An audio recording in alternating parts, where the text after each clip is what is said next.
for her sincere dedication and all she is doing with this great organization and keeping Miss Albert's memory and name alive. Thank you so much. Amen. I think about some of the simple message of this organization: integrity, beauty, women of excellence.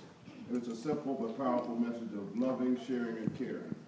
And it also has a central question of what are you doing to serve Christ? And I think we all need to, every single day, ask ourselves that question. But it's on occasions like this when we celebrate success and achievement of a woman who has inspired young women to embrace life's challenges with hope and determination and move beyond the circumstances of themselves. I think that's what we've seen tonight. I would be remiss if I didn't say thank you to the great author, Jean Varner. And I want to ask everybody here to pray for her fellowship so that she can continue her great work. Yes. And also I had the pleasure of meeting the artists. I remember being at the unveiling ceremony with Miss Albert there. But I'm so grateful to actually meet the artists. So, Miss Judy Wade, thank you so much. And the Jenna, I always know Jenna. I call her Virginia, but I've always known her as a reporter. She's often in my office doing interviews for me and pictures. I didn't know you had so much other talent in singing, but thank you so much. When you were singing your song, I was actually singing with you, and my wife elbowed me. But I really thank you for gracing us today in both of the hats you're wearing today. From the life that Miss Albert led and her accomplishments, and there are many, we as a group of people, though, not only women, and I have to say that when Madonna introduced me, she talked about me being the first African-American man to be elected as mayor of Warren. But I want to say the first African-American mayor of Warren is standing on the shoulders of the first African-American nurse in Trimble County. Right. So it's important that I always acknowledge those who made this possible for me, and she's definitely one of those pioneers, and that's why I'm so honored to be here to speak tonight. But I'm going to be short, but there's just a few things I have to say. But I want to capitalize on one thing, and that's determination, because Miss Albert was all about that. She was about determination. I can recall a story, and I thought about it this week when I was trying to think of what I was going to say. But when I was a city council president, probably 10 years ago, and I was probably in my first year, and I had developed a reputation as a council president for being a stickler for the rules and making sure that the public stuck to their rules and spoke only 3 minutes and would not curse out us council members and politicians. And I was pretty successful. But the time, to keep people within 3 minutes was one of the most important parts of my job, and to make sure that we followed that policy and procedures and Robert's Rules of Order. I remember one evening, probably after a year, and I thought I had pretty much established my reputation. I saw Ms. Helen Albert, and she didn't attend many council members, and this was towards the end of her life, a few years before. And her caregiver was wheeling her in, and I'm not sure who that was. But then I saw on my list of speakers, Miss Albert. Mm-hmm. So I looked at my rules, 3 minutes, Miss Albert, I knew I was going to have a problem. I knew that was, being all that she meant to me, nobody could find me, so I was going to waive those rules that day for Miss Albert, and I did.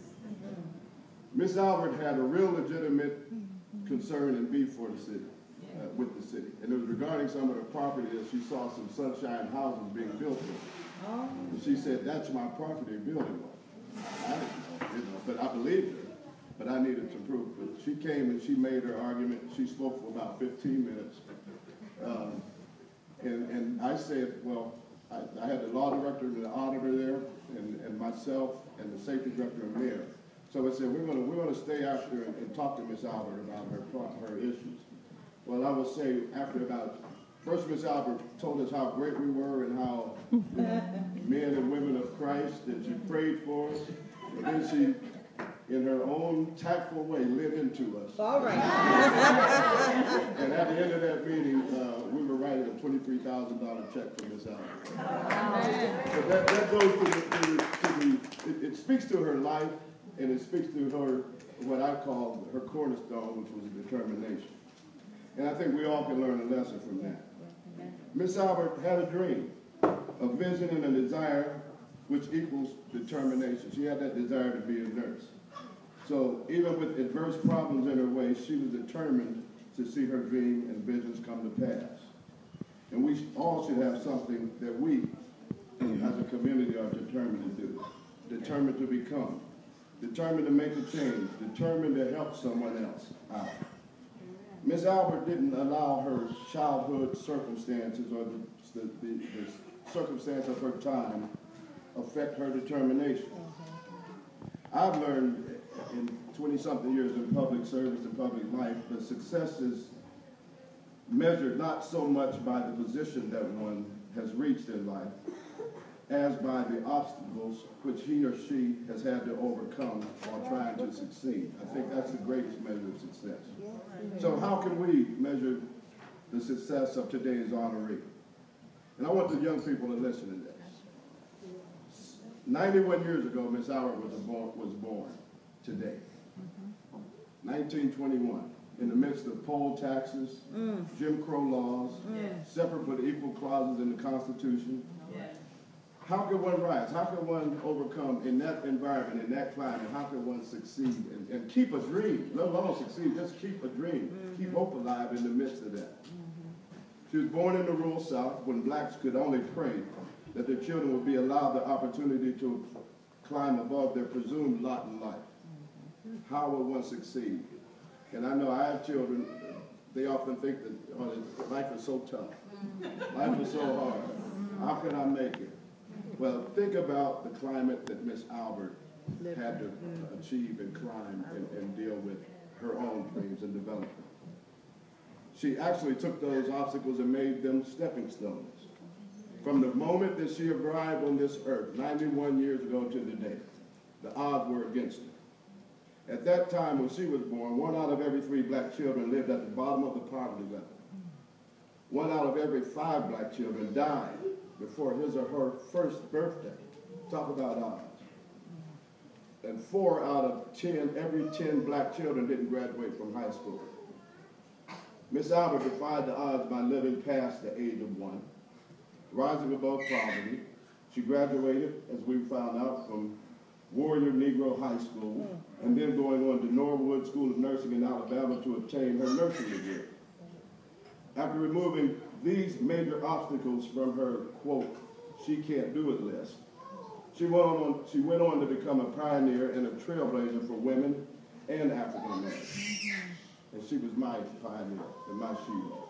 And she was the first, as we talked about, first African-American registered nurse in Trumbull County. Supervisor of nursing at St. Joseph's Riverside Hospital for 14 years and served on various boards of trustees throughout the community. We all know she established Albert's Nursing Home. And she started Albert's Family Care Center, a group of homes for mentally challenged individuals and senior citizens. She did these things not only in Alabama, but right here in Warren, Ohio. Think about it. And when you think about it, ask yourself, what is your determination? What is our determination? What is our vision? What is our drive? Whatever it is, let us allow the legacy that Miss Albert left behind encourage us and encourage you as individuals. By being determined, we are opening the door for a better tomorrow and future achievements.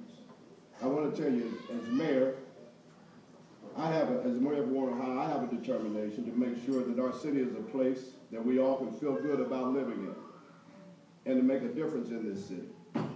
So with that, I challenge you also to go out and make your mark and a positive difference in our city, or whatever city you all come from.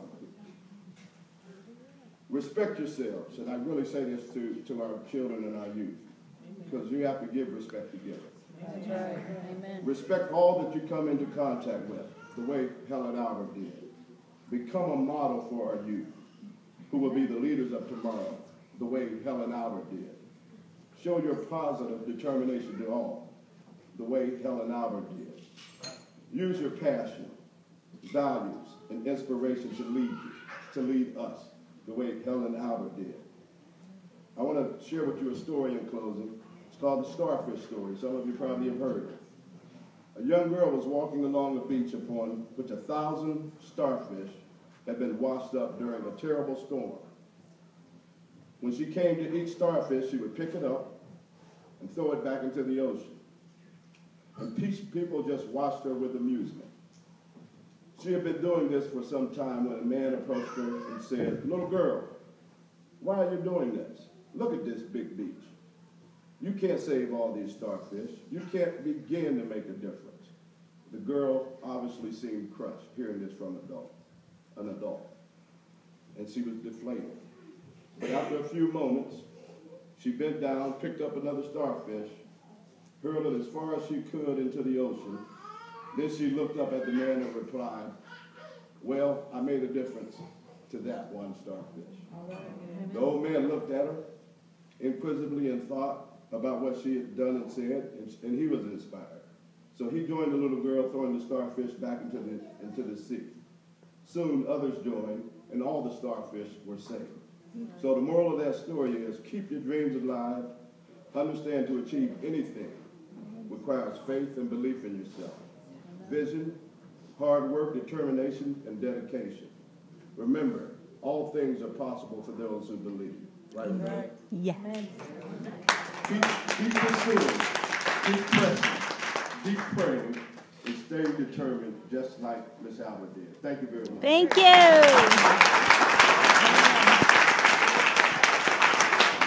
Thank you, Mayor.